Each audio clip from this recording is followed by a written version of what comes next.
Guys, welcome to my channel Nikita CA Diary. Today we are starting with essay number 240, which talks about the responsibility of the auditor. The auditor's responsibility relating to what? The fraud. Relating to what? The fraud in an audit of financial statement. In an audit of financial statement. In an audit of financial statement. So again, ऐसे 240 क्या बोल रहा है? ऐसे 240 क्या है? The auditor's responsibility relating to fraud in an audit of financial statement. इसका मतलब ये है कि जब भी एक फाइनेंशियल स्टेटमेंट में किसी भी तरीके का फ्रॉड मिलता है तो ऑडिटर की उस फ्रॉड से रिलेटेड क्या जिम्मेदारी है उसको हम समझते हैं ऐसे नंबर 240 में. So now we are on the objective of the essay 240. As we all know, each and every standard has its own objective which should be accomplished by the auditor in order to complete the audit in effective manner. So we have three objective here. तीन objective हमारे पास ऐसे 240 के.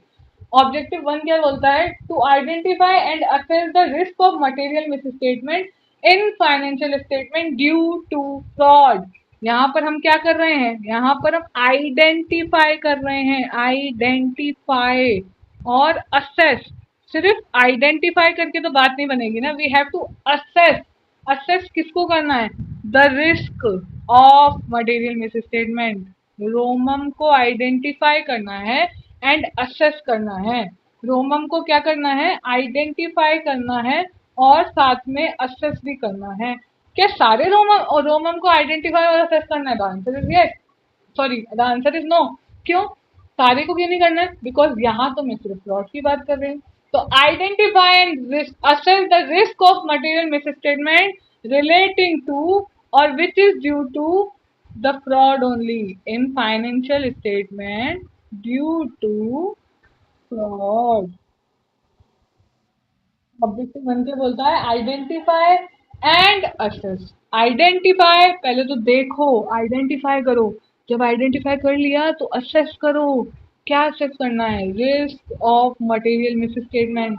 ये जो miss statement मिली है ये material है, इसका कितना रिस्क है उसको देखो. आइडेंटिफाई किया, असेस किया risk of material misstatement in financial statement due to fraud. तो हमने अभी तक एक ऑब्जेक्टिव पढ़ा है और नाम पढ़ा है. दूसरा क्या बोलते हैं? अब मैंने ये तो देख लिया कि risk of material misstatement है, लेकिन वी ऑल नो कि audit is all based on the documentation and sufficient and appropriate audit evidence. तो यानी कि ऑडिटर को अब क्या ऑब्टेन करना पड़ेगा? ऑडिटर को ऑब्टेन करना पड़ेगा sufficient and appropriate audit evidence about what? About the assessed. जो assessed risk of material misstatement थी ना, जो पॉइंट नंबर वन में किया, उससे रिलेटेड अब ऑडिटर को sufficient and appropriate audit evidence obtain करने पड़ेंगे. और थर्ड में ऑडिटर क्या करेगा? To respond appropriately to identified और सस्पेक्टेड फ्रॉड. यानी कि रिस्पॉन्ड करना है एप्रोप्रिएटली. रिस्पॉन्ड कैसे करना है? एप्रोप्रिएटली. एप्रोप्रिएटली रिस्पॉन्ड करना है. किससे रिलेटेड? आइडेंटिफाइड जो मिल गए हैं, एकदम पक्का है मिल गए, या फिर सस्पेक्टेड है, हो सकता है मिले, हो सकता है ये फ्रॉड निकले. तो अब तक हमने क्या देखा है? अब तक हमने देखा है नाम और इसका ऑब्जेक्टिव. पढ़ क्या रहे हैं हम देख रहे हैं ऐसे नंबर 240. 240 क्या बोलता है?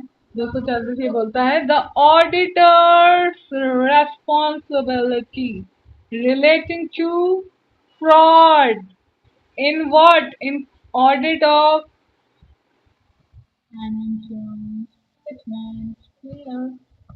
ऑब्जेक्टिव क्या बोलता है? ऑब्जेक्टिव ये बोलता है कि तीन ऑब्जेक्टिव हैं ऑडिटर के. 1, 2 एंड 3. पहले तो ऑडिटर को क्या करना है? Risk of material misstatement को आइडेंटिफाई करेगा और असेस करेगा. कौन से? सारे नहीं, जो सिर्फ फ्रॉड से रिलेटेड. ये क्या करेगा? Sufficient and appropriate audit evidence लेगा. किससे रिलेटेड? सबके नहीं, जो risk of material miss statement identified होते. फिर क्या करेगा? रिस्पॉन्ड करेगा एप्रोप्रिएटली. कौन से रिलेटेड? जो आइडेंटिफाइड हुए हैं या सस्पेक्टेड हैं. बोलो हाँ कि ना. Clear with this? Okay, let's go move forward. अब तक क्या पढ़ा? अगेन नाम पढ़ा और ऑब्जेक्टिव पढ़े. अब आते हैं हम आगे. सो ऐसे नंबर 240 क्या बोलता है, ऐसे 240 ये बोलता है कि हमारे पास two types of intentional misstatement है। इंटेंशनल मिस स्टेटमेंट है। तो we are just seeing from starting कि मिस स्टेटमेंट जैसी कोई एक चीज होती है जिसको हम फाइंड आउट करते हैं और ऑडिट को कंडक्ट करते हैं। ये तो हम स्टार्टिंग से सुनते आ रहे हैं, बट ये कौन सी मिस स्टेटमेंट है जो इंटेंशनल हो रही है? तो इंटेंशनल मिस स्टेटमेंट का मतलब यहाँ पर ये है कि जब भी फ्रॉड कमिट होता है ना, जब भी फ्रॉड कमिट होता है ना, वो हमेशा इंटेंशनली होता है। यानी कि ये एक इंटेंशनल मिस स्टेटमेंट है माय डियर फ्रेंड्स। ये एक क्या है? इंटेंशनल मिस स्टेटमेंट है। मैं जानबूझ कर अगर कोई चोरी करती हूँ तो ही वो चोरी कही जाएगी। यानी कि इंटेंशनली होनी चाहिए। इसीलिए हमने बोला कि जब हम फ्रॉड की बात करते हैं और ऐसे 240 की बात करते हैं तो हमारे पास two types of intentional misstatement हैं। हमारे पास two type of intentional misstatement है। हमारे पास दो तरीके की इंटेंशनल मिस स्टेटमेंट है, एक कौन सी है और एक कौन सी है? एक है misstatement resulting resulting from financial reporting, fraudulent financial reporting, fraudulent financial reporting, from what? Fraudulent financial report. अच्छा, फाइनेंशियल रिपोर्टिंग सुना सुना लग रहा है, सुना सुना लग रहा है। फाइनेंशियल रिपोर्टिंग जो है उसमें फ्रॉडुलेंट चीज है, यानी कि misstatement resulting from fraudulent financial reporting. और दूसरा क्या है? Misstatement resulting from misstatement resulting from misappropriation of assets. Sorry with the handwriting, but you can see we have two type of intentional miss statement. मैंने intentional इसीलिए बोला क्योंकि मैं fraud की बात कर रही हूँ, और फ्रॉड हमेशा इंटेंशनल होता है, जानबूझ के कमिट किया जाता है। अब मेरे पास दो तरीके की इंटेंशनल मिस स्टेटमेंट है। जो मेरी पहली वाली इंटेंशनल मिस स्टेटमेंट है ना दोस्तों, वो बोलती है मिस स्टेटमेंट, ये मिस स्टेटमेंट जो है ये तो यहीं से ठीक है। Misstatement resulting from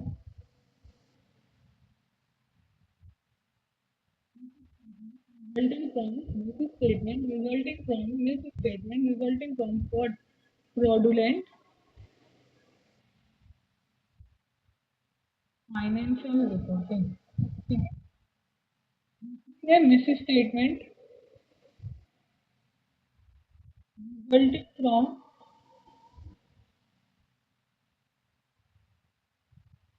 misappropriation of asset। Misappropriation, how fraudulent financial reporting may be caused by entity। अब मुझे अगर किसी एंटिटी को फ्रॉडुलेंट फाइनेंशियल रिपोर्टिंग करनी है तो वो एंटिटी फ्रॉडुलेंट फाइनेंशियल रिपोर्टिंग आखिर करेगी कैसे, ये तो पता चले कि वो करती कैसे फ्रॉडुलेंट फाइनेंशियल रिपोर्टिंग। तो पहले तो मैंने ये चीज पहले ही बता दी कि ये इंटेंशनल होता है। So fraudulent financial reporting involves intentional misstatement including omission of amount or disclosure in financial statement to deceive financial statement user। ठीक है, आइए इसको थोड़ा थोड़ा तोड़ के देखते हैं आखिर ये पॉइंट बोलना क्या जा रहा है। कि fraudulent financial reporting involve intentional misstatement, ये तो पहले ही हम देख चुके हैं कि फ्रॉड होता ही इंटेंशनल है। उसको करा ही ऐसे जाता है कि जब मन हो इंसान का करने का, यानी इंटेंशनल हो। तो मैंने क्या बोला कि जो फ्रॉडुलेंट फाइनेंशियल रिपोर्टिंग है ना माय डियर फ्रेंड्स, वो इन्वॉल्व करता है किसको? इंटेंशनल मिस स्टेटमेंट को। Intentional miss statement including what? Including, यानी कि करा ही नहीं, क्या नहीं करा? अमाउंट और डिस्क्लोजर। कहाँ पर? इन फाइनेंशियल स्टेटमेंट। पर ये सब करा क्यों है तुमने? कोई तो कारण होगा ये सब करने का, हाँ है ना? ये कारण है to deceive, to deceive financial statement user. Financial fraudulent reporting है ना, उसमें इंटेंशनल ओमिशन होता है, यानी कि लोग जानबूझ कर करते हैं। ठीक है, जानबूझ कर करते हैं, इंटेंशनल ओमिशन होता है। ठीक है, इंटेंशनल ओमिशन होता है, ये बात तो समझ में आई। पर इसका मतलब क्या है? इसमें इंक्लूड होता है ओमिशन, यानी कि या तो वो अमाउंट या फिर डिस्क्लोजर जो होने चाहिए फाइनेंशियल स्टेटमेंट में वो करते ही नहीं है। पर ये सब ऐसा कर क्यों रहे हैं लोग? मैनेजमेंट या फिर एम्प्लॉई या फिर फर्म ऐसा इसलिए कर रही है to deceive the financial statement user, उनसे ये चीजें छुपाने के लिए, उनको धोखा देने के लिए। तो पॉइंट नंबर एक क्या बोला हमको? फ्रॉडलेंट फाइनेंशियल रिपोर्टिंग क्या करती है? ये एक इंटेंशनल मिस स्टेटमेंट है जो इन्वॉल्व करती है ओमिशन अमाउंट का या डिस्क्लोजर का in and financial statement to receive the financial statement user. पहला पॉइंट मेरी मुझे उम्मीद है कि क्लियर होगा। दूसरा पॉइंट आते हैं। दूसरा पॉइंट क्या होता है? It can be caused by the effort of management to manage earning in order to deceive financial statement user. अब पहला मैंने बोला ऐसा क्यों कर रहे हैं हम? तो इंटेंशनल ओमिशन करा जिससे कि मैं रिसीव कर सकूं फाइनेंशियल स्टेटमेंट यूजर को, जिसमें मैं अमाउंट भी दिखाती हूँ, डिस्क्लोजर भी दिखाती है, दोनों में से कुछ भी नहीं दिखाती या एक भी नहीं दिखाती। ठीक है, और दूसरा मैंने बोला it can be caused by the effort of management to manage earning in order to receive financial statement user. ठीक है, suppose XYZ limited, XYZ limited का जो टर्नओवर था लास्ट ईयर वो था 10 सीआर, पर due to some reason, reason क्या हुआ, उसका जो टर्नओवर था अचानक से हो गया 0.5 सीआर, यानी कि ओनली 50 लाख। तो देखो एक कंपनी जिसका टर्नओवर 10 करोड़ था और उसको 50 लाख का टर्नओवर हो रहा है, क्या अफेक्ट नहीं करेगा कंपनी की फाइनेंशियल स्टेटमेंट को? करेगा। तो मैनेजमेंट कभी कभी in order to manage the earnings, दिखाने के लिए अर्निंग की उसने पैसा ज्यादा कमाया है, तो मैनेजमेंट इस तरीके से भी क्या कर सकता है दोस्तों? फाइनेंशियल रिपोर्टिंग, फाइनेंशियल रिपोर्टिंग कर सकते हैं। तो हमने दो चीजें देखी, दो चीजें क्या था, डिसीजन कर रहे थे हम financial statement user, financial statement user. पहला डिसीजन कर रहे थे फाइनेंशियल स्टेटमेंट यूजर को, वो कर रहे थे ओमिशन की वजह से। ओमिशन किसका? या तो अमाउंट का या फिर डिस्क्लोजर का इन द फाइनेंशियल स्टेटमेंट। तो दूसरा हम जो कर रहे थे, मैनेजमेंट क्यों कर रहा था ये काम? To manage the earnings.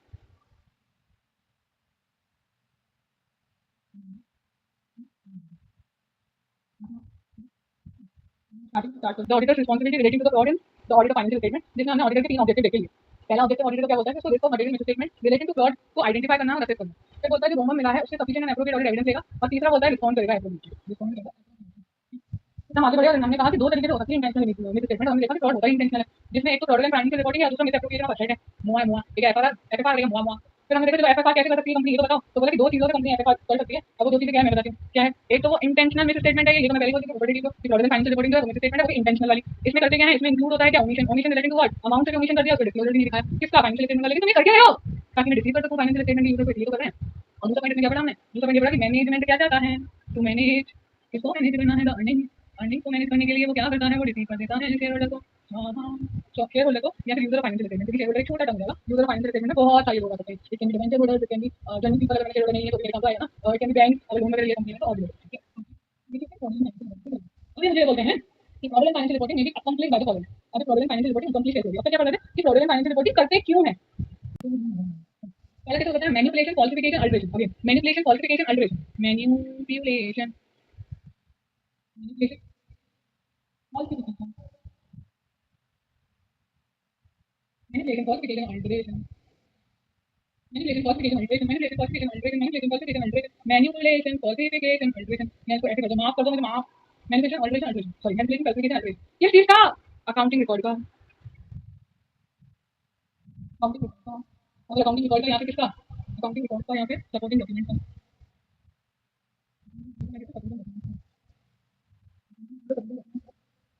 On which the financial statement are prepared. जिसमें से financial statement prepared होंगे, on which the financial statement are prepared, बोलो सारा सारा।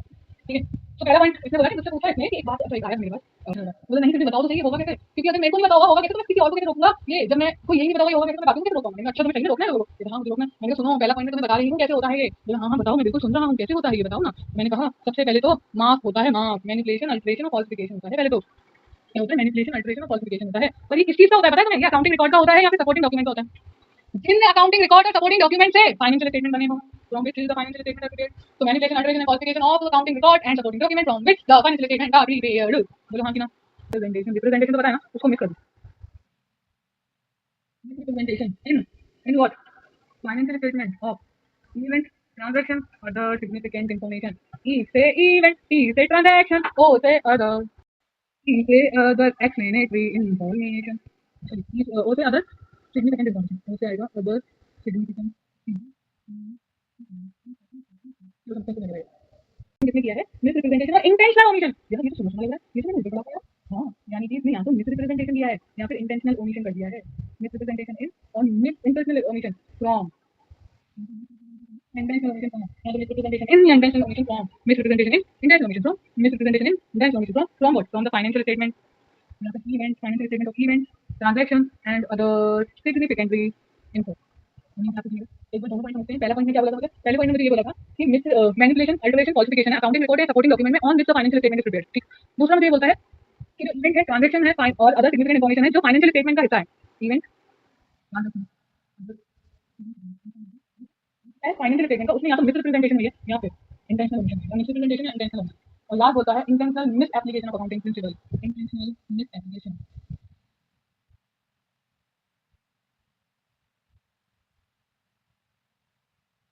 यहाँ पे हमारी खत्म हो गया।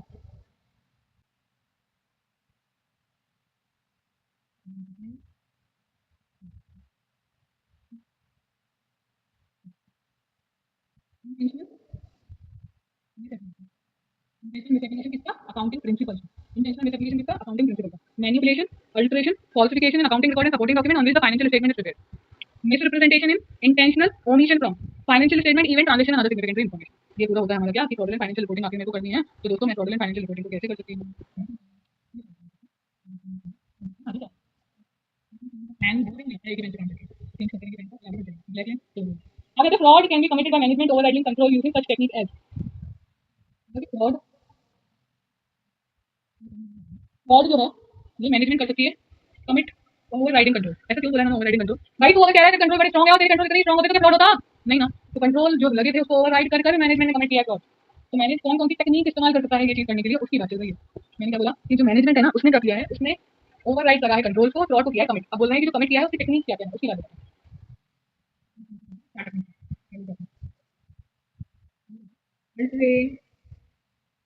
What? Records and terms. Altering records and terms related to what? Significant and unusual transactions. Related to significant, unusual. Altering record and terms relating to significant and unusual transaction। significant बड़ा ही महत्वपूर्ण, unusual जो वैसे नहीं होता है लेकिन हो गया, ऐसे किसी ट्रांजेक्शन या रिकॉर्ड को मैनेजमेंट अल्टर कर सकती है, चेंज कर सकती है। significant इन्फॉर्मेशन और ट्रांजेक्शन हुआ या कोई unusual ट्रांजेक्शन हुआ, जैसे कि मैं क्या बोलूं, तो एक एग्जांपल लेते हैं unusual ट्रांजेक्शन का। For example again XYZ limited थी, XYZ लिमिटेड जो थी उसके यहाँ पे लग गई आग। unusual है नहीं, रोज होता है, आग हो सकती है लोगों के घरों या लोगों की प्रेमाइसेस में नहीं। अब वो करता था शूज का काम।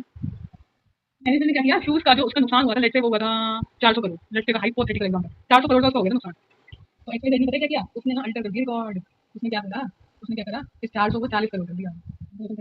400 करोड़ और 40 करोड़ कांटी से इसमें जमीन और आसमान का डिफरेंस है ना। तो altering record and terms, terms, terms, record मतलब जो बुक्स में है, जो किताब है, और टर्म्स मतलब जो कंडीशंस हैं, कंडीशंस भी तो बदल सकती हैं। रिकॉर्ड जो बुक्स में है और वो जो कंडीशंस हैं, ठीक है। Record and terms related to significant and unusual transaction. Management क्या कर सकती है, इंजीनियरिंग कॉम्प्लेक्स ट्रांजैक्शन ध्यान पूछ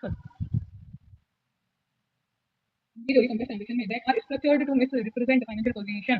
जो कि स्ट्रक्चरली बनाए गए, वो बना ही इसीलिए गए कि फाइनेंशियल जो पोजीशन है ना, जो फाइनेंशियल पोजीशन है उसको मिस रिप्रेजेंट कर सके, उसको गलत दिखा सके। एक ऐसे ऐसे कॉम्प्लेक्स ट्रांजैक्शन में इन्वॉल्व हुई मैनेजमेंट जो बनाए ही इसलिए गए हैं, जो बनाए ही इसलिए गए हैं कि जो बनाए ही इसलिए गए हैं कि फाइनेंशियल पोजीशन को मिस रिप्रेजेंट किया जा सकेगा। आओ चलिए एग्जांपल देते हैं। गांधी, गांधी को कैसे दिया, संजू को कैसे दिया, मंजू को, मंजू को कैसे दिया, संजू को, संजू को कैसे दिया, लंजू को, कैसे दिया, मंजू। कमाल की बात बताऊं, मैं कमाल की बात बताऊं, चलो बता देता हूं। कमाल की बात तो ये है कि असलियत में जो ट्रांजेक्शन होना था ना दोस्तों, वो ट्रांजेक्शन गंजू और रंजू के बीच में होता। लेकिन जो ऑर्गेनाइजेशन है उसने जानबूझकर, माय फ्रेंड, जानबूझकर बीच में अलग अलग पार्टीज को लाया, कॉम्प्लेक्स ट्रांजेक्शन में इन्वॉल्व हुआ, जिससे कि वो ऐसा जो फाइनेंशियल पोजीशन है ना उसको क्या कर सके, उसको मिस रिप्रेजेंट कर सके। तो अब तक हमने क्या सुना, हमने दो चीजें देख ली होगी नहीं, अब तक हमने दो चीजें देख ली। ठीक है, मतलब क्या बोला कि मैंने अल्टर कर दिया डॉक्यूमेंट और रिकॉर्ड, अल्टर क्या कर दिया, रिकॉर्ड और terms, record R and T को, R and T, record and terms को ए कर दिया, आर टी को ए कर दिया, आर और टी को ए कर दिया, रिकॉर्ड और टर्म्स को क्या कर दिया, अल्टर, आर एंड टी को कर दिया ए, आर टी बन गया ए, अल्टर कर दिया है। जो किससे रिलेटेड है, सिग्निफिकेंट, ये इंपॉर्टेंट टर्म है, सिग्निफिकेंट और अनयूजुअल ट्रांजैक्शन इंपॉर्टेंट टर्म है, तो इसको याद करवा। तीसरा है concealing and not disclosing fact that could affect the amount record in financial statement. ठीक है, कंसील यानी छुपाना, कंसील और नॉट डिस्क्लोजिंग, ना तो छुपा रहा है ना डिस्क्लोजिंग कर रहा है। कंसीलिंग या फिर नॉट डिस्क्लोजिंग क्या, कोई एक ऐसी फिगर या कोई एक ऐसा फैक्ट, एक ऐसा फैक्ट जो अफेक्ट कर सकता था amount record in financial statement, जो किसको अफेक्ट कर सकता था, अमाउंट को। फाइनेंशियल स्टेटमेंट का अमाउंट था उसको ये अफेक्ट कर सकता था, ये फाइनेंशियल स्टेटमेंट के अमाउंट को क्या कर सकता था, फाइनेंशियल स्टेटमेंट के अमाउंट को अफेक्ट करता है। एक ऐसा फैक्ट जिसको छुपाया, कंसील करा, डिस्क्लोज नहीं करा, जो कि फाइनेंशियल स्टेटमेंट के अमाउंट को, फाइनेंशियल स्टेटमेंट जो अमाउंट है उसको क्या करता था, उसको क्या करता था, अफेक्ट करता था। क्या एग्जांपल देखते हैं, फॉर एग्जांपल हम एग्जांपल भी आ सकता है, फॉर एग्जांपल इनकम टैक्स में, चलो अलग से लिखना, फॉर एग्जांपल जीएसटी आई, तो ऑल नो कि जीएसटी आई थी, तो जीएसटी का उस तरीके से इतना काम नहीं था, मतलब इजीली लोग जो है गवर्नमेंट को धोखा देते थे और चीजें नहीं दिखाते थे उस तरीके से। फॉर एग्जांपल अगेन एक एक्सवाइजी कंपनी थी, एक्सवाइजी लिमिटेड ने जीएसटी 2017 में आया था, उसको नहीं पता था जीएसटी के बारे में इतना, उसकी सेल होती थी 40 करोड़ की और वो शो किया करती थी सिर्फ 4 लाख। ये अफसोस से कहना पड़ेगा, उसके बाद नोटिस आ गया, नहीं गलत शो करिए, ठीक है, नोटिस आ गया, उसने भरी खाती थी, लेकिन उसके पास पेनल्टी लगी है। फॉर एग्जाम्पल जैसे 40 करोड़ का 1% लग गया है, 40 करोड़ मतलब कम हो गया, तो 400 करोड़ का 1% लग गया फॉर एग्जाम्पल, तो 400 करोड़ का 1% कितना होता है, करीब करीब 700 करोड़ का 1% होगा आपका, बहुत ही पता हम 10% का, ठीक है। पर मैनेजमेंट ने क्या किया, इस अमाउंट को रिकॉर्डिंग किया, मैनेजमेंट ने रिकॉर्डिंग किया, तो बोलते conceal not disclosing the fact, जिसके बेसिस पे अमाउंट जो फाइनेंशियल स्टेटमेंट है वो अटैक करे। तीन चीजें हमने देखी, एक तो कंसील कर लिया या डिस्क्लोज नहीं किया, दूसरा अल्टर कर दिया रिकॉर्डिंग टर्म, तीसरा कॉम्प्लेक्स ट्रांजेक्शन में जानबूझ के इन्वॉल्व हो, चौथे का और एक देना है, ये तो पता नहीं कब से लेते आ रहे हैं, देना है, आम भाषा में मतलब नाम टू सेल 100 करोड़, 400 एग्जाम्पल जा रहे थे, कोई नहीं जा रहे, 400 करोड़ ले लिया Ram to sell, but actual में तो राम टू सेल ही नहीं करी थी, यानी कि ये बोगस सेल, बोगस 50 है, ये भी तो होता है, कर सकते हो आप, ये भी कर सकते हो, मैंने कुछ नहीं inappropriately adjusting assumption and changing judgment used to estimate account values, इन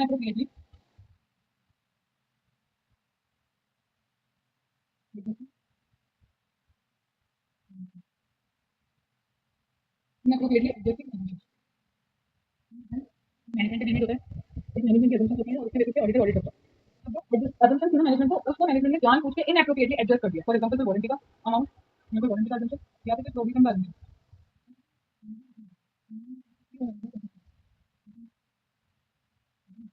और लास्ट है ओमिटिंग एडवांसिंग और delaying recognition financial statement of event and transaction, कोई एक इवेंट है, अच्छा ये तो बचपन में पढ़ा है ना कि इवेंट और ट्रांजेक्शन रिकॉर्ड होते हैं फाइनेंशियल स्टेटमेंट में,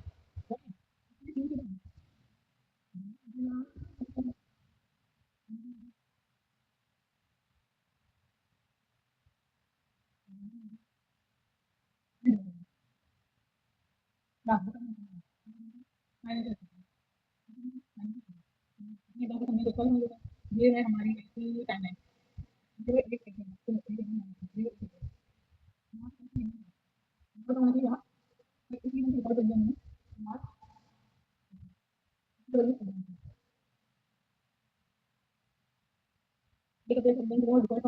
आठ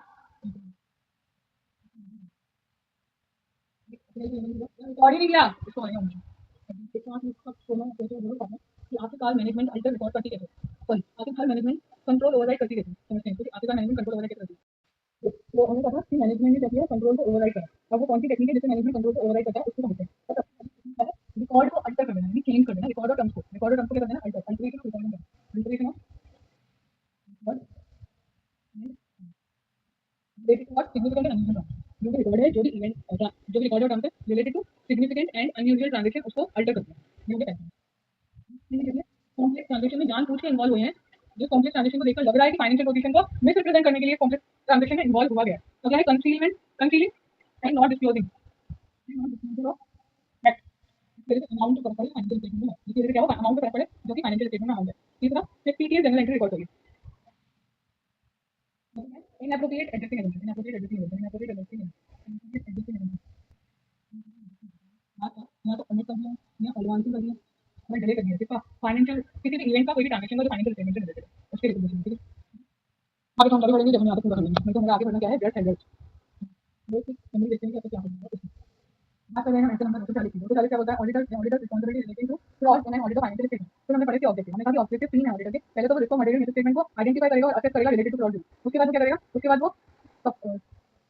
फिर एप्रोप्रिएट ऑडिट एविडेंस देगा इस रिस्क मटेरियल स्टेटमेंट से रिलेटेड और रिस्पॉन्ड करेगा एप्रोप्रिएटली जो उसको पोटेंशियल लग रहे हैं या फिर आइडेंटिफाइड होगा, ठीक है। फिर हम आगे बढ़े और हमने देखा तो बहुत तरीके के होते हैं फ्रॉडुलेंट फाइनेंशियल रिपोर्टिंग, इंटेंशनली एक होती है मिसरिप्रेजेंटेशन और मिस स्टेटमेंट, क्या होगी, misstatement resulting from fraudulent financial reporting और misstatement misstatement misstatement misstatement misstatement misstatement resulting from misappropriation, हमने मिस एप्रोप्रिएशन होता है तो हमने समझा, हमने ये समझ रहे हैं अभी तक कि मिस फ्रॉडुलेंट फाइनेंशियल रिपोर्टिंग क्या होता है, ये कैसे कमिट करेगा मैनेजमेंट और ओवरराइड कैसे करता है कंट्रोल, तो फ्रॉडुलेंट फाइनेंशियल रिपोर्टिंग होता क्या है, इसमें हमने दो चीजें देखी थी कि डिसीव कर रहे हैं किसको, फाइनेंशियल स्टेटमेंट यूजर को, कैसे कैसे डिसीव कर रहे हैं, या तो हम ओमिट कर दिया हमने कुछ, यानी ओमिशन कर दिया, ओमिशन किसका करा है, ओमिशन करा हमने अमाउंट का और डिस्क्लोजर का,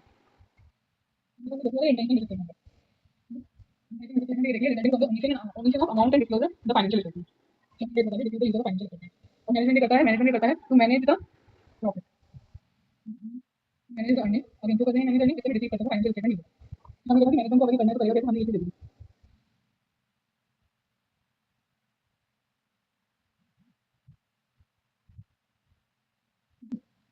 मैनेजमेंट ऑफ अकाउंटिंग लिखो, management and qualification of accounting record है, सिग्निफिकेंट सपोर्टिंग डॉक्यूमेंट, इंप्लीमेंटेशन या फिर इंटरनेशनल लाइसेंस कितना फाइनेंशियल स्टेटमेंट है, ये काम है। अगर देखो हमने देखो मैनेजमेंट का कैसे करता है कंट्रोल, तो इसको किसी भी जगह नहीं करेगा, ध्यान से यहाँ पे भी एडजस्टिंग एलिमेंट करेगा। इसके बाद क्या करेगा मैनेजमेंट, अल्टर करेगा रिकॉर्ड ट्रांजेक्शन, फिर मैनेज रिकॉर्ड ट्रांसफर, फिर मैनेजमेंट क्या करेगा, मैनेजमेंट यहाँ तो पहले दिखाएगा बाद में दिखाएगा, दिखाएगा नहीं इमेज को, फिर क्या करेगा कंसीलिंग एंड ऑडिट क्लोजिंग या फिर कॉम्प्लेक्स ट्रांजेक्शन में इन्वॉल्व करेगा मैनेजमेंट। ठीक है, अब हम देख रहे हैं आगे मिस एप्रोप्रिएशन ऑफ एसेट, ये एंटिटी कैसे करेगी इसके बारे में।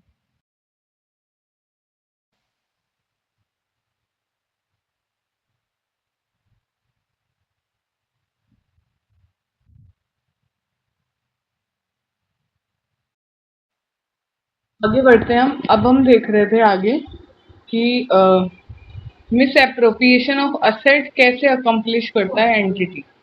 तो एंटिटी, एक जो एंटिटी है ना, entity miss appropriation of asset कैसे क्रिएट करता है सॉरी, कैसे अकम्प्लिश करता है।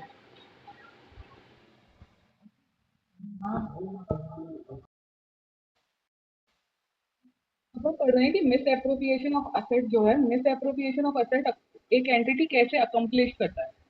मिस एप्रोप्रिएशन ऑफ असेट कैसे अकम्प्लिश होता है, देखते हैं। इसके भी कुछ पॉइंट्स हैं, लेकिन सबसे पहले ये समझना पड़ेगा जो मिस एप्रोप्रिएशन ऑफ असेट है इसमें होता क्या है। तो basically it involves the theft of an entity's asset. जो एंटिटी है ना, एंटिटी उसके असेट की चोरी होती है ये एक तरीके से। मिसएप्रोप्रिएशन ऑफ एसेट क्या होता है, एक तरीके से चोरी होती है एंटिटी के एसेट की। क्या होता है गाइस, चोरी होती है एंटिटी के एसेट की। अब इसके पॉइंट क्या क्या है, सबसे पहला आता है इसका पॉइंट इम्बेजलिंग। इम्बेजलिंग रिसीट क्या होता है, जो भी कमाया हुआ पैसा है एंटिटी का। अब सपोज करो ये एक बंदा है, ये एक बंदा है, इसके हाथ में ढेर सारा कैश पड़ा है, बहुत सारा कैश पड़ा है, और ये कैश करीब करीब वो गिन रहा था तो 4 करोड़ था। तो कैसा, अब गिनते गिनते गिनते गिनते इसने क्या किया, हर 1 करोड़ गिनने के बाद ये 10 लाख साइड कर देता था। तो ये क्या है, इनविजिलिंग रिसीट है, यानी कि रिसीट को इनविजिल कर दिया हमने। इनविजिलिंग क्या है, रिसीट है। दूसरा पॉइंट क्या कहता है, दूसरा पॉइंट कहता है स्टीलिंग। स्टीलिंग बोले तो क्या, चोरी करना। तो चोरी कर क्या रहे हैं, हम तो पहले ही बोल रहे हैं, यहाँ पे तो हम असेट की बात कर रहे हैं। Stealing physical asset, stealing of physical asset, physical assets or intellectual property, intellectual property, stealing of physical asset and intellectual property. फिर से याद दिलाना बहुत जरूरी है खुद को कि हम हैं कहाँ। तो हम पढ़ रहे हैं मिस एप्रोप्रिएशन ऑफ असेट एक एंटिटी कैसे अकम्प्लिश करता है। तो यहाँ तो वो इम्बेजलिंग कर दे, इम्बेजलिंग ऑफ रिसीट कर दे, या फिर क्या करे वो फिजिकल असेट जो है एंटिटी का और इंटेलेक्चुअल प्रॉपर्टी है उसको क्या कर दे, चोरी कर ले। अब तीसरे पे आते हैं, तीसरा क्या कहता है, तीसरा बोलता है an entity causing an entity causing an entity to pay for goods and services not received। Services receive नहीं है उसके लिए एंटिटी पेमेंट कर रही है। फिर से आते हैं एक्स वाई जेड के एग्जांपल पे। एक्स वाई जेड एक कंपनी है। एक्स वाई जेड ने क्या करा, अपनी बिजनेस का परफॉर्मेंस करने के लिए उसने असेट परचेज कर लिया जो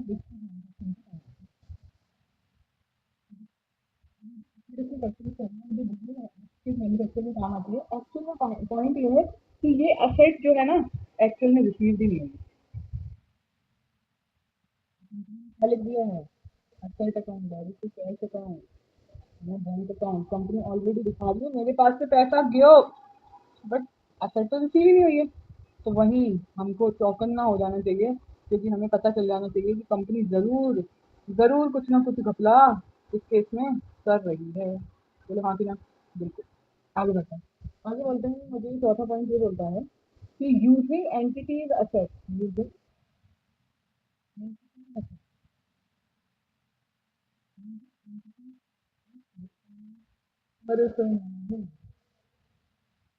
यूज के लिए एंटिटी की असेट को इस्तेमाल करना। फॉर एग्जाम्पल इनसे आते हैं एच वाई जेड लिमिटेड पे ही। एच वाई जेड लिमिटेड नाम की एक कंपनी थी। एच वाई जेड लिमिटेड ने अपने सारे क्लाइंट सॉरी सारे के सारे एम्प्लॉयज को क्या दिया, एक एक BMW दी। क्लाइंट प्लेस पे जाना हो तो इसका इस्तेमाल हो सके और एम्प्लॉय को ये नहीं सोचना पड़े कि मैं कैसे जाऊँ। बट क्लाइंट कर क्या रहा है, BMW से जा रहा है लोनावला। हाँ, एक केस में जो एंटिटी है ना, एंटिटी का असेट कौन यूज कर रहा है, एंटिटी का असेट एम्प्लॉय यूज कर रहा है। किस काम के लिए कर रहा है, पर्सनल यूज के लिए कर रहा है। बोलो हाँ कि ना। चलो एक बार है ना पूरा समझते हैं कि क्या है ये मिस एप्रोप्रिएशन ऑफ असेट, हमने पढ़ा क्या।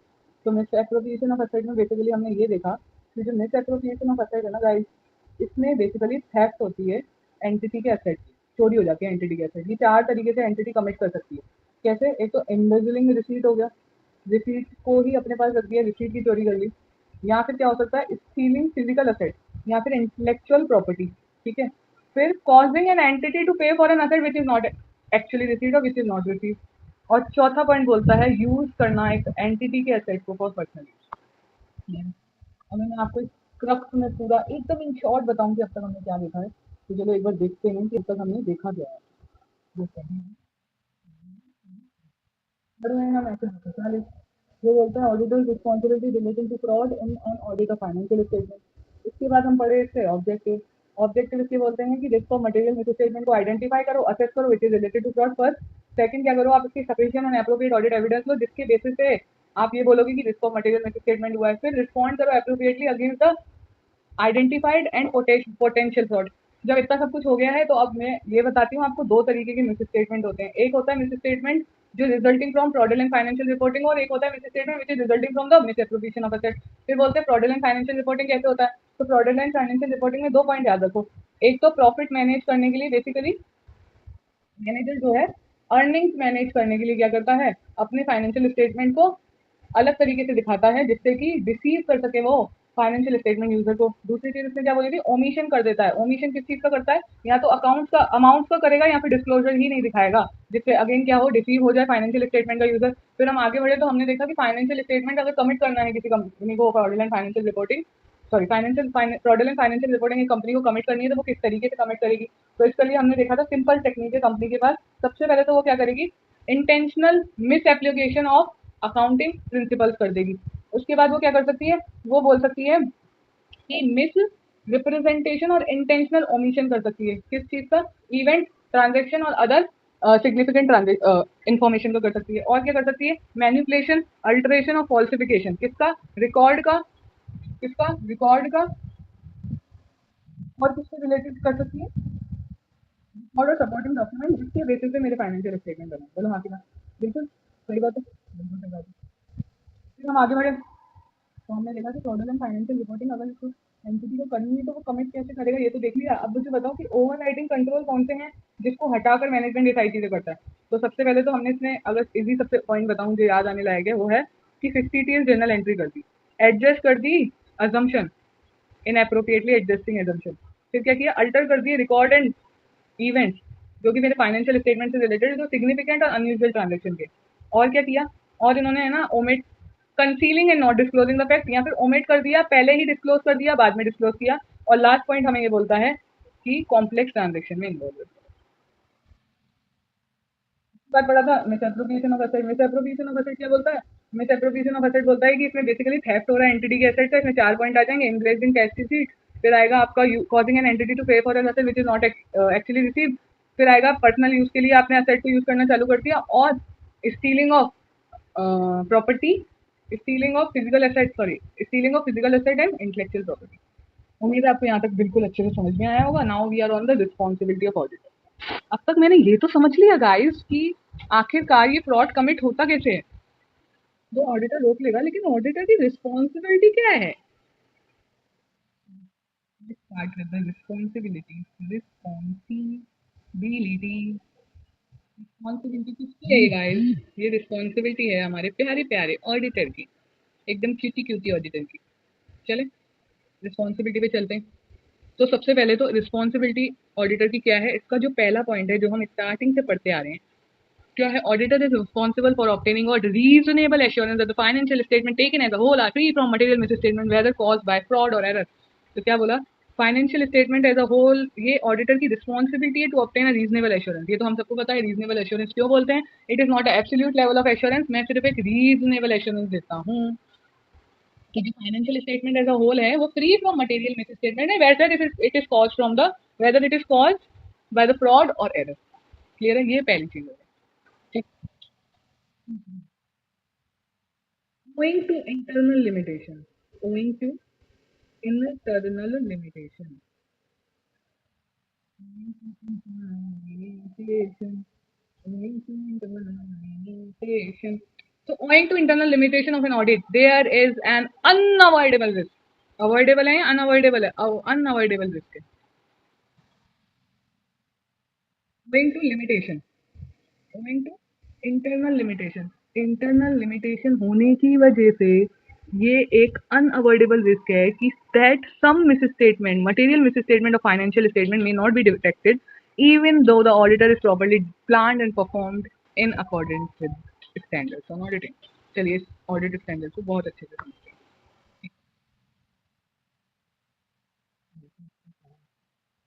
क्या कहना चाह रहा है, ओइंग टू इंटरनल लिमिटेशन, तो इंटरनल लिमिटेशन है, हमने पढ़ा हुआ है वैसे भी इंटरनल लिमिटेशन के बारे में।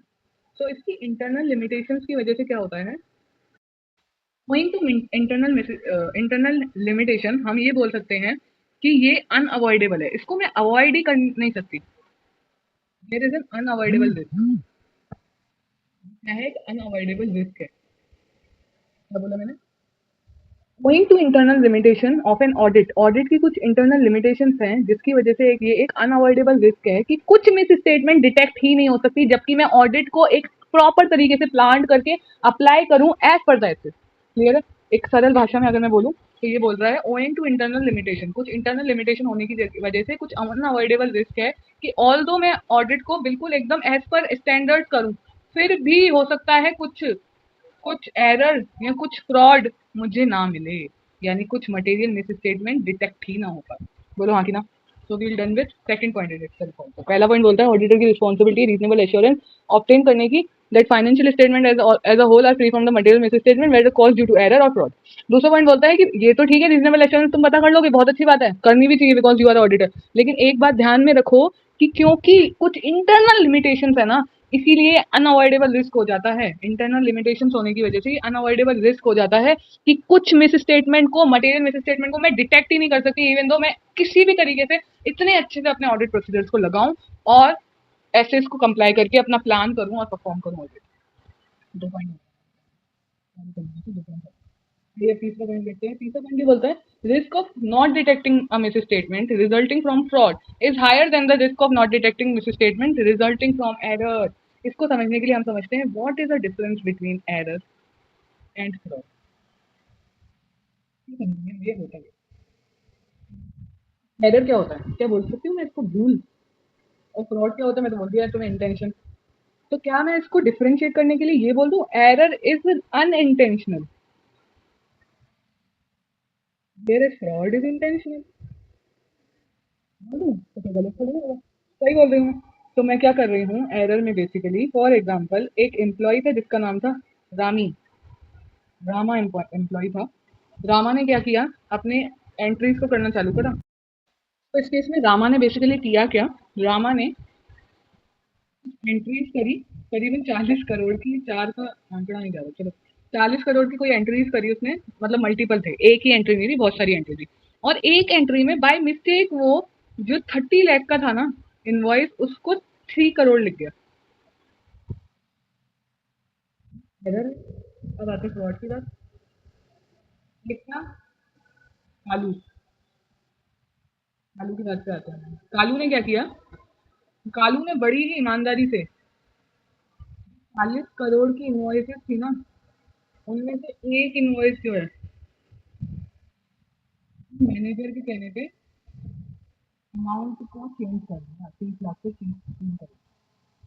यहाँ पर अगर मैं इसको बहुत ही अच्छे से बोलूँ कि इसमें फ़र्क क्या है, तो अगेन ये अनइंटेंशनल होती है और ये इंटेंशनल होती है। अगर मैं इसकी बात करूँ तो इसमें मैनेजमेंट का ये मोटिव ही था कि वो इंटेंशनली एक बिल को 30 लाख से 3 करोड़ का करवाएं। वेयर एज जब मैं इधर की बात करूं जहां पर एरर हुआ है, यहाँ पर मैनेजमेंट का ये मोटिव तो बिल्कुल नहीं था कि वो 3 करोड़ से 30 करोड़ का 3 करोड़ करवाए, ऑल्दो वो हो गया बिकॉज ऑफ द एरर। ठीक है, तो अब मुझे बताओ कि किसी ने एरर किया है उसको ढूंढना आसान है या फ्रॉड को ढूंढना आसान है? ऑब्वियसली बात है, जो इंसान फ्रॉड करेगा वो क्या इस तरीके से फ्रॉड करेगा कि आओ आओ मैंने फ्रॉड किया है पकड़ लो मुझे? The answer is no. वो फ्रॉड ऐसे कमिट करेगा कि किसी को पता ही ना चले। वेयर एज एरर वाला तो ये सोच ही नहीं रहा है कि मेरा फ्रॉड ना पकड़ा जाए, क्योंकि वो तो फ्रॉड है ही नहीं। तो बताओ, the risk of not detecting error is lesser than the risk of not detecting fraud और नॉट? यस, थर्ड पॉइंट यहीं पे हमारा हो गया क्लियर। पहले ने बोला रीजनेबल एश्योरेंस लो, दूसरे ने बोला इंटरनल लिमिटेशन ले नहीं पाओगे, और तीसरा बोलता है एरर को अगर ढूंढना है तो आसान है, फ्रॉड को ढूंढना थोड़ा सा मुश्किल पड़ेगा, तुमको पता है। ठीक है, तीसरा देखते हैं। अच्छा, एक चीज और सुनो। ये तो मैंने बता दिया कि फ्रॉड और एरर को पकड़ना क्यों मुश्किल होता है, लेकिन अगला पॉइंट इसी से ही रिलेटेड है कि क्यों मुश्किल होता है। दिस इज बिकॉज, ये क्यों होता है, दिस इज बिकॉज ऐसा इसलिए होता है गाइस, ये ऐसा इसलिए होता है क्योंकि fraud involve sophisticated and carefully organized scheme. मैंने क्या बोला? सोफेस्टिकेटेड, एकदम प्यार से आराम से। Sophisticated, sophisticated and carefully, sophisticated and carefully organized scheme. मैं ऑर्गेनाइज करके चलूंगी इसको, मैं क्यों बोलूंगी कि कोई आके मेरा फ्रॉड पकड़ ले? So this is because sophisticated and carefully organized scheme. This is because what? Sophisticated and carefully organized scheme design to conceal it. ये बनाई इसीलिए गई है कि मैं कोई चीज छुपा सकूं। सोफेस्टिकेटेड एंड ऑर्गेनाइज्ड स्कीम, अगर इतना भी याद करेंगे तो चलेगा, बिल्कुल चलेगा। तो फ्रॉड क्या होता है? फ्रॉड सोफेस्टिकेटेड और केयरफुली ऑर्गेनाइज्ड स्कीम होती है, जिसकी जिसको हम डिजाइन ही करते हैं जिससे हम फॉर्जरी कर सकें, इंटेंशनल मिसरिप्रेजेंटेशन करें। ठीक है, इन सारी चीजों को ऑडिटर को देखना चाहिए, इन सारी चीजों को ऑडिटर को देखना चाहिए। Need to the auditor. This is because fraud may involve sophisticated and carefully organized scheme designed to conceal it, such as forgery or intentional misrepresentation being made to the auditor. ठीक है, अब आते हैं आगे। आए आगे, चलिए आगे आते हैं। आगे अगला पॉइंट कहता है, नेक्स्ट पॉइंट ये बोलता है, नेक्स्ट पॉइंट ये बोलता है कि such attempts of concealment may be even more difficult to detect when accomplished by the collusion. What is this collusion mean? अब मुझे ये बताओ, राम ने अगर करा है कोई फ्रॉड तो उसको पकड़ना आसान होगा, या मिलकर राम, हरि, श्याम, घनश्याम, मोहन, इन सब ने किया है तो मुश्किल होगा? भाई ये तो एक दूसरे का बोलेंगे ही नहीं, तो इनका पकड़ना मुश्किल होगा, इसका पकड़ना तो आसान है। तो बोल रहे हैं जब कॉल्यूजन में मिली भगत हो, जब मिली भगत हो ना, तो उस फ्रॉड को पकड़ना तो और मुश्किल हो जाएगा। सच अटेम्प्ट ऑफ कंसीलमेंट, जो तुमने छुपाई है ना चीजें, may be even more difficult to detect when accomplish by the collusion. Clear? Okay, next बोलते हैं, अगला पॉइंट देखते हैं। अच्छा, इसको रिकैप करें, बिल्कुल करते हैं। पहले बोलते हैं रीजनेबल एश्योरेंस लो, फिर बोलते हैं इंटरनल लिमिटेशंस हैं, इसीलिए कुछ मिस स्टेटमेंट तुम कुछ भी कर लो तो भी फाइंड आउट नहीं हो पाएगी। फिर बोलते हैं कि जो एरर है उसको फाइंड कर लोगे इजीली, लेकिन misstatement due to fraud को फाइंड आउट करना मुश्किल है। अच्छा, ये इसलिए क्योंकि ये सोफिस्टिकेटेड और केयरफुली ऑर्गेनाइज स्कीम होती है, जिसका पर्पज ही होता है कंसील करना और फॉर्जरी वगैरह करना, जिससे कि ऑडिटर को ये चीज पता ना चल पाए। अच्छा, फिर ये बोलते हैं, फिर इन्होंने ये बोला कि कॉल्यूजन, अगर कोई भी कॉल्यूजन में कमिट किया गई हो कोई भी फ्रॉड वगैरह, तो उसको पकड़ना इवन मोर डिफिकल्ट हो जाएगा। अब बोलते हैं further more, risk of auditor not detecting misstatement resulting from fraud is greater than for employee fraud because management is frequently in the position to direct or directly manipulate accounting record, present fraudulent financial reporting on overriding control procedure। आइए इसको अब आधा आधा करके समझते हैं कि ये बोल क्या रहा है। ये मैनेजमेंट में कौन आएगा? बहुत सारे लोग आ सकते हैं ना, केएमपी आ सकता है ना, केएमपी आ सकता है। चलो मैं बोल देती हूँ, वन ऑफ इस डायरेक्टर ने कर दिया फ्रॉड, और एक ये एम्प्लॉय है जिसका नाम है कल्लू। एम्प्लॉय का नाम क्या है? कल्लू। अब कल्लू ने जो फ्रॉड किया उसको पकड़ना मुश्किल है या डायरेक्टर के फ्रॉड को पकड़ना मुश्किल है? Obviously the answer is director के फ्रॉड को पकड़ना मुश्किल है। बट क्यों? क्योंकि डायरेक्टर इस पोजीशन में होता है कि वो आराम से चीजों को छुपा सकता है, वो इस पोजीशन में होता है कि वो आराम से फ्रॉडुलेंट फाइनेंशियल रिपोर्टिंग कर सकता है, वो इस पोजीशन में होता है कि वो डायरेक्टली या तो खुद से या इनडायरेक्टली मैन्युपुलेट करा सके रिकॉर्ड को। बोलो हाँ कि ना। बिल्कुल ऑब्वियसली, ये तो ऑब्वियस है ना। ये तो मैनेजमेंट ऐसा होता ही है। मैनेजमेंट तो ये चीजें करता ही है। और वो कंट्रोल्स को भी ओवरराइड कर सकता है। भाई कंट्रोल सारे उसको पता है। हो सकता है कुछ कंट्रोल बनाए भी उसने ही हो। तो बताओ, एक सीनियर लेवल का बंदा वहां पे बैठा है, उसके लिए तो बहुत आसान है ना ये सब करना। लेकिन एक एम्प्लॉय के लिए तो इतनी आसान नहीं है ये चीजें, राइट। तो वी आर लास्ट पॉइंट जो बोलता है when obtaining reasonable assurance auditor is responsible for maintaining professional scepticism throughout the audit. ये तो हम बचपन से पढ़ रहे हैं कि प्रोफेशनल एक्सपेक्टिज्म क्या होता है। ऑडिटर को क्या करना है? प्रोफेशनल एक्सपेक्टिज्म मेंटेन करके चलना है through out the audit. Auditor को क्या करना है गाइस? ऑडिटर को प्रोफेशनल एक्सपेक्टिज्म मेंटेन करके चलना है। बोलो हाँ। प्रोफेशनल एक्सपेक्टिज्म मतलब ऐसा एटीट्यूड लेके चलेगा वो। कौन सा वाला एटीट्यूड? क्वेश्चनिंग माइंड वाला। ये ऐसा है तो वो ऐसा क्यों। मतलब अगर डायरेक्टर ने बोल दिया कि इस बार सेल नहीं हुई थी, तो क्यों नहीं हुई? सेल इसीलिए नहीं हुई थी क्योंकि फायर लग गई थी। अच्छा, तो आपके क्या प्रोसीजर थे फायर से रिलेटेड? फायर लग गई थी तो हमने क्या किया? हमने और ज्यादा चीजें बनवाना चालू करी जल्द से जल्द ताकि सेल बढ़े। अच्छा, उससे क्या सेल बढ़ी? हाँ, उससे सेल बढ़ी। तो हमेशा कैसा माइंड होना चाहिए? क्वेश्चनिंग माइंड होना चाहिए। मतलब क्वेश्चनिंग माइंड का तो पता ही है हमको। ठीक है। तो रिस्पॉन्सिबिलिटी का एक सुपर रिकैप कर लें हम। तो रिस्पॉन्सिबिलिटी का मतलब सबसे पहले आता है responsibility, auditor responsibility the financial statement as a whole are free from material statement whether cause to fraud और एरर। फिर आए हम आगे। आगे चल के हमने देखा कि जो फ्रॉड एरर से होता है, सॉरी, जो एरर होता है उसको फाइंड आउट करना इजी है, फ्रॉड को करना मुश्किल है। कॉल्यूशन में करा है तो मुश्किल है, मैनेजमेंट करेगी तो मुश्किल है, लेकिन एम्प्लॉय करेगा तो इजी है क्योंकि मैनेजमेंट इस पोजीशन में होती है कि वो इंटरनल कंट्रोल ओवरराइड कर सके, मैनेजमेंट इस पोजीशन में होती है कि वो सारी चीजें कर सके। और फिर हमने देखा कि इंटरनल लिमिटेशन की वजह से तुम कितने भी अच्छे से पॉलिसीज बनाओ, प्लान करो, स्टैंडर्ड्स और ऑडिटिंग को, फिर भी कुछ ना कुछ कमी रह जाएगी। ऑडिट करते से दौरान ऑडिटर को प्रोफेशनल एक्सपेक्टेशन मेंटेन करना चाहिए। अब एक टॉपिक आता है जो बोलता है प्राइमरी रिस्पॉन्सिबिलिटी किसकी है to find out the fraud. So primary responsibility to find out the fraud is purely, I even say it again, purely it is the responsibility, that primary responsibility for the prevention, रोकना और ढूंढना, prevention and detection of the fraud result with both, rests with both, किसका है बताओ? Management. Management का किसका है? TCWG का। तो हमने ऑब्जेक्टिव देख लिया, दो तरीके से होता है ये देख लिया, फ्रॉडुलेंट फाइनेंशियल रिपोर्टिंग क्या होती है ये देख लिया, मिस एप्रोप्रिएशन ऑफ असेट क्या होता है वो भी देख लिया। और उसके बाद हमने क्या देखा? उसके बाद हमने ये भी देख लिया कि ऑडिटर की क्या रिस्पॉन्सिबिलिटी है। अपॉर्चुनिटी मिली या फिर एटीट्यूड और रैशनलाइजेशन भी हो सकता है। अब एक फाइनेंशियल ऑब्लिगेशन है किसी मैनेजमेंट के ऊपर या एम्प्लॉय के ऊपर, पर्सनल फाइनेंशियल ऑब्लिगेशन है और उसके पास कैश पड़ा है।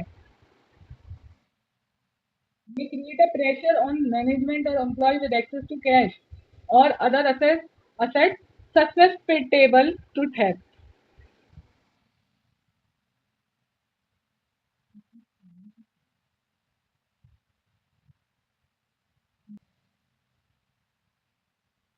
ताल्लुकात एम्प्लॉय के बीच के, एंटिटी के बीच में। एंटिटी से एम्प्लॉय को निकाल दिया गया था, उसने बोला आपका मैं बदला लेगी। उसने बदला लेने के लिए क्या किया? जाते जाते 4 करोड़ का कैश उठा के चला गया।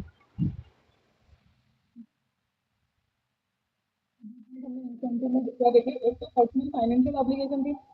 पर्सनल फाइनेंशियल ऑब्लिगेशन की वजह से मैनेजमेंट, पर्सनल फाइनेंशियल ऑब्लिगेशन थी जिसकी वजह से मैनेजमेंट के ऊपर ये प्रेशर बनाया एम्प्लॉय के ऊपर, जिससे ये ससेप्टेबल हो गया कि फ्रॉड कमिट किया जा सकता है, मतलब इजी हो गया। या फिर क्या हुआ? या फिर आपका रिलेशनशिप जो था एम्प्लॉय के साथ और एंटिटी के साथ, इन दोनों का रिलेशनशिप ही सही नहीं था, जिसकी वजह से अगेन ससेप्टेबल हो गया कमिट करना फ्रॉड। आगे एडवर्स है। एडवर्स रिलेशनशिप है, उसके क्या क्या एग्जाम्पल हो सकते हैं? एग्जाम्पल किसके हैं? Adverse relationship.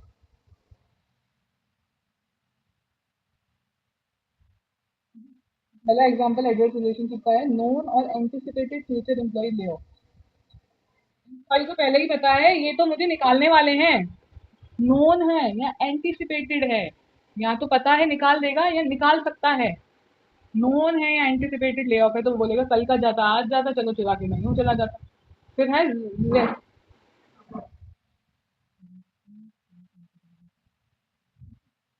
क्या है anticipated change in employ compensation. Anticipated change in employ compensation.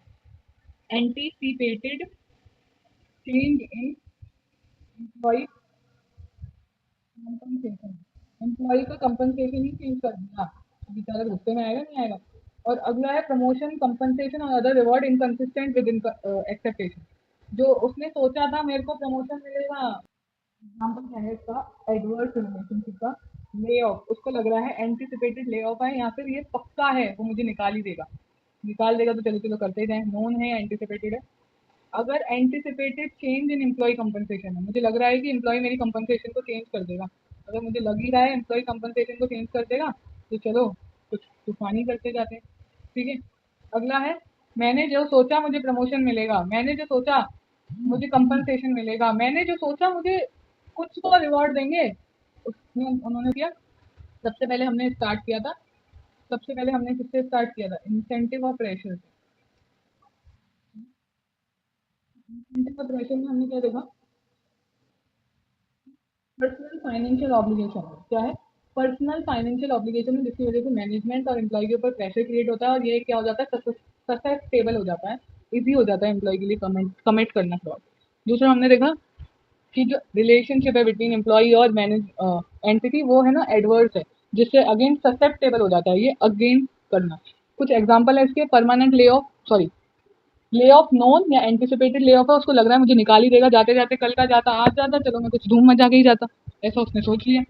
फिर इसके अलावा क्या है इसमें, इसके अलावा इसमें ये है कि anticipated change in employ compensation, compensation change कर दिया, या फिर जो उसने सोचा था उसकी सोच के हिसाब से उसको वो नहीं दिया, वो का नाम, उसने सोचा था मुझे कंपनसेशन देंगे, उसने सोचा मुझे प्रमोशन देंगे, उसको लगा मुझे अदर रिवॉर्ड देंगे, इसको नहीं तो कुछ दिया ही नहीं। ठीक है?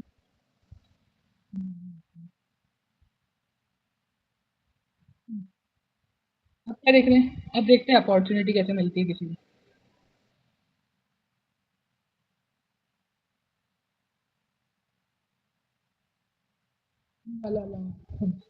अपॉर्चुनिटी कैसे मिलती है किसी को, पहले large amount of cash on hand. सबसे पहले क्या है, large amount of cash on hand. मेरे हाथ में बहुत ही लार्ज अमाउंट ऑफ कैश पड़ा है। अब किसी के हाथ में कैश बहुत ज्यादा पड़ा है तो ऑब्वियस सी बात है वो इस कैपेसिटी में आ जाएगा कि वो फ्रॉड कमिट कर सकता है। तो भाई जब मेरे पास है ही तो मैं क्यों ना कर ही दूं। तो एक तो ये कारण हो सकता है। दूसरा देखते हैं, दूसरा है inventory item that are small in size, high value और हाई डिमांड। कोई तो एक इन्वेंट्री है, फॉर एग्जाम्पल डायमंड है, डायमंड। कोई तो एक इन्वेंट्री है जो कि हाई इन डिमांड है, स्मॉल इन साइज है,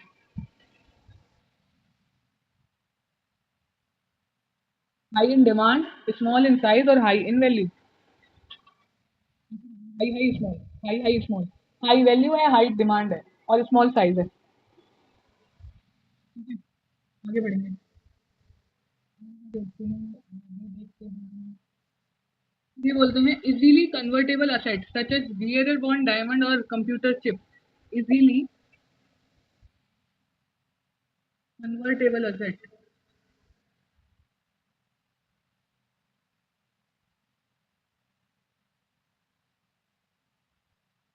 convertible asset, easily convertible asset, easily convertible asset, easily convertible asset, easily convertible asset है जैसे कि बियरर बॉन्ड हो गए, बीडी। बीडी क्या है, बियरर बॉन्ड हो गए, या फिर क्या हो गया, डायमंड हो गया। कन्वर्ट कर सकते हो ना, आज मेरे पास डायमंड पड़ा है जाके बेचूंगी पैसे ले आऊंगी, तो इजीली कन्वर्ट है या नहीं है, बिल्कुल है। या फिर कंप्यूटर चिप हो गई। पहला तो बोला कि मेरे पास अपॉर्चुनिटी है क्योंकि मेरे पास मैं पजेस कर रहा हूँ कैश को, large amount of cash on hand है। ठीक है। दूसरा, मैं कर रही हूँ या मुझे अपॉर्चुनिटी मिल रही है, इसीलिए मिल रही है क्योंकि इन्वेंट्री जो है वो स्मॉल इन साइज है, हाई इन डिमांड और हाई इन वैल्यू है। फिर अगर ये कर पा रहे हैं तो इसीलिए कर पा रहे हैं क्योंकि कन्वर्टेबल है इजीली असेट। आगे देखते हैं। आगे बोलते हैं fuse asset which are small in size, marketable और lacking observation identification of ownership. क्या मतलब है इसका, इसको देखते हैं। फ्यूज असेट,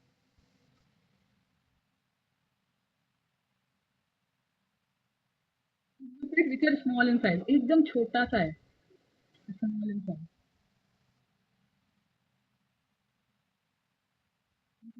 है एकदम नन्ना मुन्ना रही है। Pick the set which are small in size, marketable, easily market कर सकते हैं उसको, और lacking observation identification of ownership, और पता भी नहीं चलेगा किसी को भी मेरे पास है। एक ऐसा पिक द सेट जो स्मॉल इन साइज है, इजीली मार्केटेबल है, और अगर वो मेरे पास होगा तो किसी को पता भी नहीं चलेगा कि वो मेरे पास है। तो ये हमने क्या देखा है, ये हमने देखा है अपॉर्चुनिटी कैसे हो सकता है। तो अपॉर्चुनिटी में एक तो large amount of cash on hand पड़ा है मेरे, कैश मेरे हाथ में पड़ा है, या फिर जो इन्वेंट्री है वो स्मॉल इन साइज है, हाई इन डिमांड है, हाई इन वैल्यू है, या फिर क्या है, इजीली कन्वर्टेबल असेट है मेरे पास, जैसे कि बीआरएल बॉन्ड हो गया, आपका डायमंड हो गया, आपका कंप्यूटर चिप हो गया, या फिर क्या है, आपका कोई ऐसा फिक्स्ड असेट है जो स्मॉल इन साइज है लेकिन उसकी मार्केटेबल अमाउंट इजीली मिलेगी, और साथ में उसका पर किसी को पता भी नहीं चलेगा मेरे पास। अब आगे देखते हैं, डिस्रिगार्ड कर रहे हो आपका नेक्स्ट, आप डिस्रिगार्ड कर रहे हो मॉनिटरिंग करना, किस चीज़ की मॉनिटरिंग, जिसकी वजह से आपका रिस्क रिड्यूस हो जाएगा, यानी मॉनिटरिंग नहीं कर रहे हैं या रिड्यूसिंग रिस्क से रिलेटेड नहीं कर रहे चीज़ें। और दूसरा है डिसरिगार्ड फॉर इंटरनल कंट्रोल, जो इंटरनल कंट्रोल है उसकी भी नहीं सोच रही हो आपको। डिसरिगार्ड तो बेसिकली मतलब होता है सीरियसली ना लेना चीज़ों को। बिहेवियर इंडिकेट डिस्प्लेजर और डिससेटिस्फेक्शन विद द एंटिटी, आपका ये बिहेवियर ही बता रहा है, आपको ये बिहेवियर ही बता रहा है, ये बिहेवियर ही इंडिकेट कर रहा है। जब डिसप्लेजर, खुश नहीं हो, डिससेटिस्फाइड हो एंटिटी के साथ,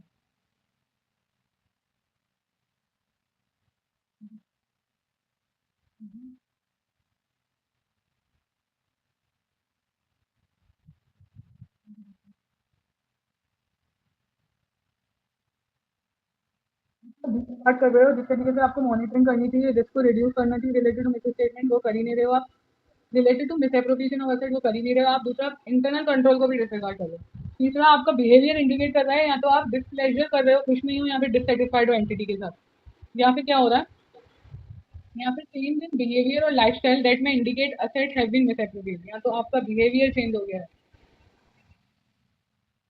अगर आपका बिहेवियर चेंज नहीं हुआ है तो आपकी लाइफस्टाइल अचानक से बढ़ गई है, बदल गई है। पहले आप घूमते थे दो चार पहिए की, तुम आज आप घूम रहे हो ब्रांड न्यू पॉर्शे में, आपकी इनकम है पर मंथ की 50,000, अचानक से लाइफस्टाइल और बिहेवियर चेंज हुआ ना। और अगला है टॉलरेंस ऑफ पेटी थेफ्ट, छोटी मोटी टॉलरेंस ऑफ, ये देखते हैं,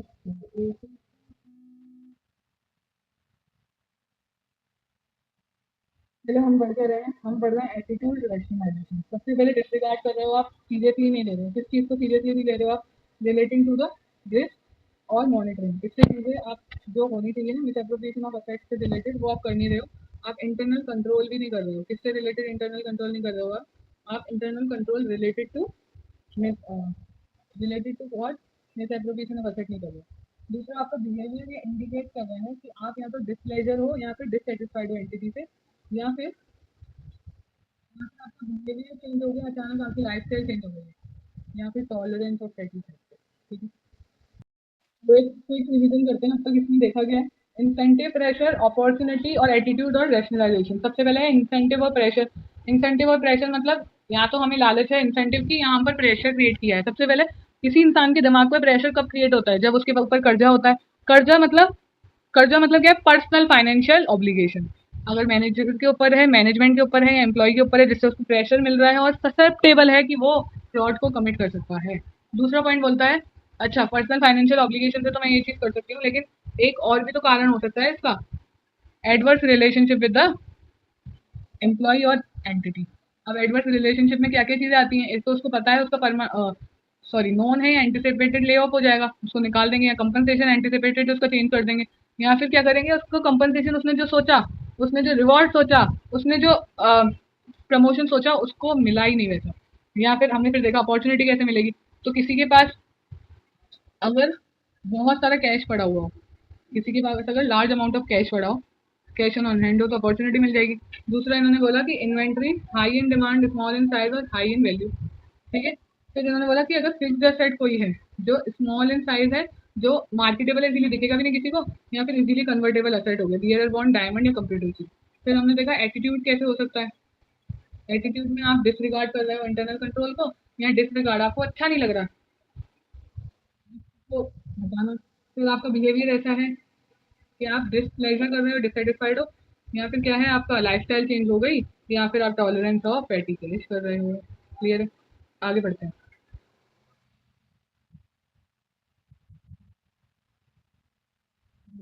हाँ जी, हाँ जी, हाँ जी। तो ये हमारा topic inadequate internal control over management में increase the susceptibility of misappropriation of those assets. मतलब कौन कौन से ऐसे एग्जांपल है जिनकी वजह से ओवरराइड कंट्रोल हुआ तो मैनेजमेंट, मतलब ये जो फ्रॉड है कमिट हो सकता है। पहला है inadequate segregation of duty.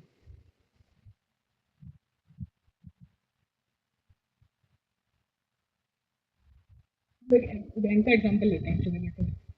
Bank में हमें पता है कोई पॉलिसी एंड प्रोसीजर होते हैं कि 50 करोड़ तक का जो लोन सैंक्शन करेगा वो आरएम, फॉर एग्जांपल आरएम करेगा। ठीक है, बट क्या हुआ कि आरएम को ही सारी रिस्पॉन्सिबिलिटी दे दी लोन को सैंक्शन करने की, डॉक्यूमेंट्स को चेक करने की, लोन आया नहीं आया वो देखने की, आफ्टर लोन डॉक्यूमेंटेशन प्रिपेयर करने की, इंटरेस्ट देखने की, यानी ड्यूटी को सेग्रीगेट ही नहीं किया। तो क्या ये एक पोजीशन में नहीं आ जाएगा कि वो इन चीजों को मैन्युपुलेट कर पाए? बिल्कुल आ जाएगा।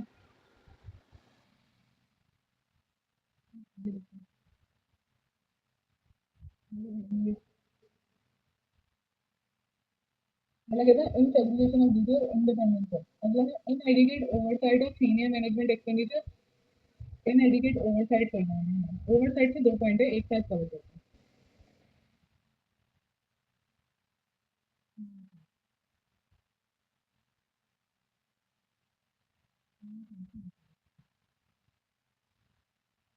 ओवरसाइट से क्या है, दो पॉइंट है। एक तो आप मैनेजमेंट के एक्सपेंडिचर को ओवरसाइट नहीं कर रहे, मतलब देख ही नहीं रहे हो मैनेजमेंट कहाँ कहाँ कैसे कैसे एक्सपेंडिचर कर रहा है। आप inadequate management oversight of employee responsibility for asset. ना तो मैनेजमेंट ये देख रहा है कि एम्प्लॉय की क्या रिस्पॉन्सिबिलिटी है related to asset. Inadequate segregation of duty हो गई, इंडिपेंडेंट चेक ही नहीं होगा। दूसरा, आप ओवरसाइट नहीं कर रहे हो मैनेजमेंट के जो खर्चे हो रहे हैं उसको, और ना आप ओवरसाइट कर रहे हो एम्प्लॉय की रिस्पॉन्सिबिलिटी टुवर्ड्स असेट। 3 पॉइंट होगा।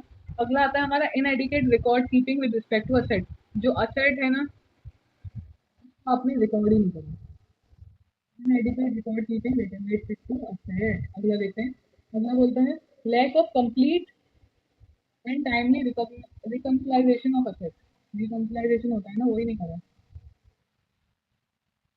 रिकंसिलाइजेशन करोगे तो पता चल जाता, पर करा नहीं, ऐसे पता चलेगा। ठीक है, लास्ट बोलता हूँ batch of mandatory vacation for employees performing की कंट्रोल फंक्शन। महीने से 10 सालों से एक एम्प्लॉय हमारे पास काम कर रहा है और वो वैकेशन पे ही नहीं जा रहा है। यार इससे इसका क्या संबंध है, मुझे समझते हैं कैसे है। For example again X Y C limited है, इसमें काम करता है एक, नाम को इस एम्प्लॉय, इस कंपनी में 5 साल हो गए हैं, और उसने एक दिन की भी छुट्टी नहीं ली, एक दिन की भी नहीं। उसको फीवर हुआ वो तब भी आ गया। तो जनरली किसी के मन में खोट होता है तो ज्यादातर इंसान वैसे ही करता है ना, नहीं इसका मतलब ये नहीं है, वैसे भी कर सकता है। लेकिन अगर कोई एक ऐसा एम्प्लॉय है जिसको छुट्टी मिल रही है वो तब भी नहीं ले रहा, तो फिर तो शक जाना चाहिए।